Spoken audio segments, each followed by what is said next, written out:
Hello everyone, today we will learn about mathematics on the secondary level. So the topic today was about direct and also inverse proportions. So let's get started. Okay, first we will talk about the direct proportions. So what is direct proportions? Okay, so to help us understand it better, we can start from the examples first. Okay, so we got the first examples. Let's say we got cakes, right? And then if you double the numbers of the cake, of course, you also double the cost that you need to pay for the cake, right? So we have the examples right here.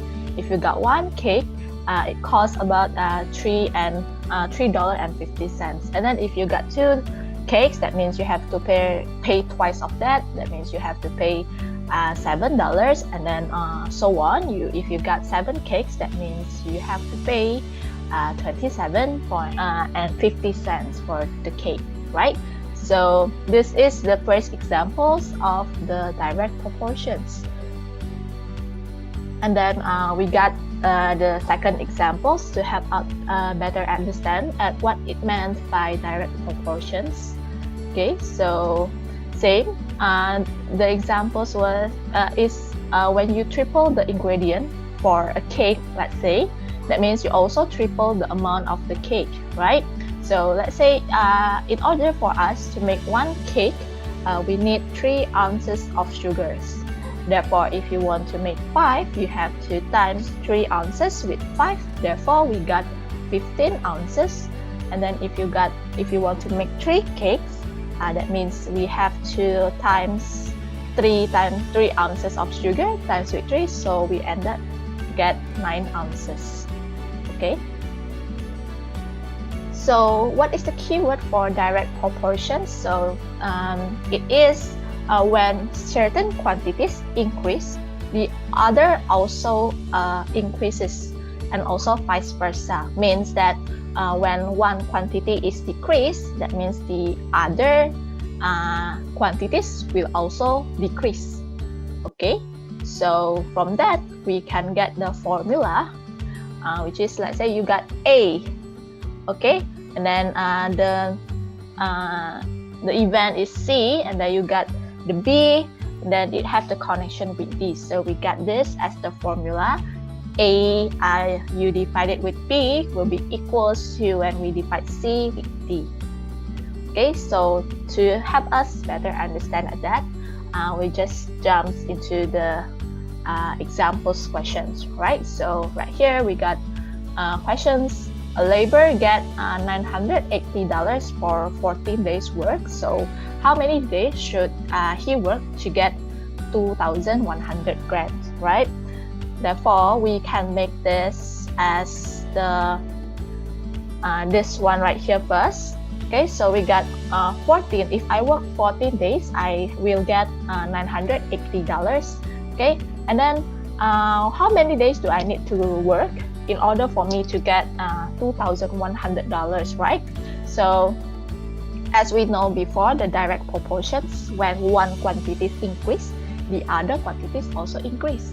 So let's say in here 14 days is $180. So if I want to get more, which is $2,100, that means the answer later for X must be bigger than 14, right? Because we need to work more days in order for us to get more salary, right? So how are we going to do that? So same with the previous formula, we can just do 14 divided with X will be equals to 980 divided with 2,100. Okay, so we have right here equal. That means we how we gonna do that? Of course, we need to cross multiply them. So we times 14 with 2,100, and then 980 with X. So we got 20,900. I'm sorry, we got 29,400 will be equals to 980 X. Okay, so in order for us to get x, we divide those. We divide 29,400 divide with 980. So we ended up getting x, which is 30 days, right? So that means, how do we check our answers? So if you got 40 days, your salary is 980. So as we said before, if we want to get 2,100 for our salary, we need to work more days, right? So our answer is 30 days. That means our answer is correct.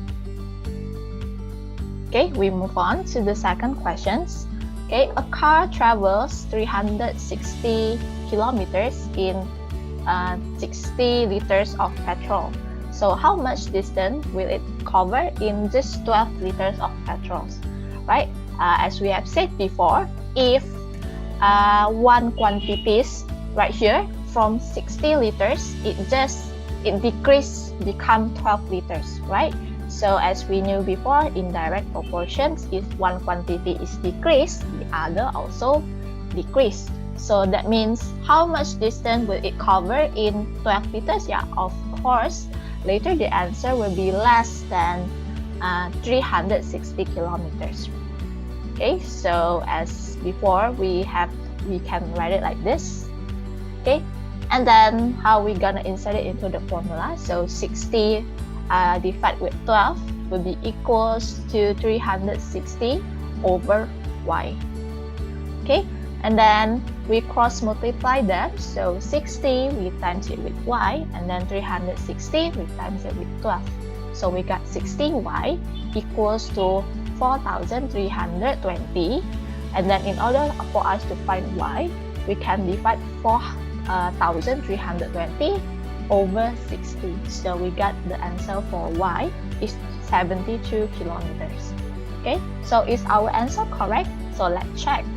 60 liters is 360 kilometers. So if we have less petrol, it decreased until 12 just have 12 liters. That means the distance that we can cover, of course, will be less than 360. So we get 72. Yes, that means your answer is correct already. Right? Next one, we done with direct proportion. We're gonna do inverse proportion. So what is inverse proportion? So inverse proportion is actually the opposite of direct proportions. Alright? So but first we do the examples. Okay, so if it takes 3 men 8 hours to build a wall, so how long will it take 4 men? Right? From this, we can do it. So 3 men equals to 8 hours. That means if I just have 1 man, that means I will need more time to finish building the wall by myself, right? But if I have more people doing the same wall, of course, there is less time I need to finish the wall. Okay, so how long will it take 4 men? So how we do 4 men, how it takes 4 men to build a wall is just 6 hours. Okay, let's continue to the second example. The other example is at 8 meters per second, a journey takes 32 minutes. How long should it take at 10 meters per second? Sorry. So we can make them. So if 8 meters per second, it takes 32 minutes. So if we got 1 meter per second, that means we got 256 minutes.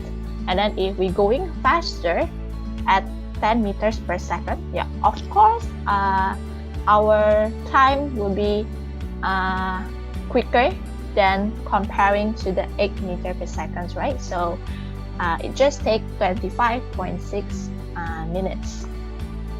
Okay, so what is the keyword for inverse proportions, right? So the keyword is when one quantity increase, the other will decrease once again. So if one quantity is going up, or we say it increase, the other will going down, or we say it as decrease, and then vice versa. Means if the in other case, if one quantity is decreased, that means the other will increase. So you can just remember the keyword. Okay, it's very easy, right? Therefore, we can make it as this to help us understand the story. All right, so H will result into J, I will result into K, right? If in direct proportion, it should be H over I will equals to J per K. But since this one is inverse proportions, we have to flip the back one upside down in the equations later. So it becomes H over I will be equals to K over J. Okay, so to be more understand, we just need to, we can see the first questions. So if 5 men can reap a field in 27 days, in how many days will 15 men reap the field? Okay, so we analyze first. If it takes 5 men to reap a field in 27 days, so if I have more men to do the same job, of course, I need less days to finish reap the field, right? Therefore, we can make it men 5, that means we need 27 days. And then if I have 15 men, how many days do I need? Okay, so we put that into the equations. 5 over 15 will be equals to A over 27. Remember, we have to flip the back upside down, right? Because this one is inverse proportions. Therefore, same, it is equal sign. Therefore, we can cross multiply them. 5 times 27 will be equals to A times 15. So we got the answers 135 equals to 15A. And then in order for us to find A is 135 per 15. Therefore, we got the answer for A, which is 9 days. So in order for me to do the same job, if I have more men, which is 15 men, I can just finish it by 9 days. Okay, it's easy, right? Therefore, we continue to the second questions. A certain amount of grass can last 124 days with 28 cows. So how many days can the grass last with 16 cows? Alright, so we analyze the questions. If we have 28 cows, the amount of grass can last 124 days. And then if I have less cow, that means how many days will the cow last with the same amount of grass? Of course, because the cow is getting lesser, therefore the days will be longer. So we can make it up as this. So 124 days can feed 28 cows, and then how many days it can take to feed 16 cows? So we can make that 124 over x equals to 16 over 28. Once again, remember, this one is inverse proportion, so we need to flip the back upside down, right? And then because it is equal sign, we can cross multiply them. So we got 124 times with 28 equals to x times 16.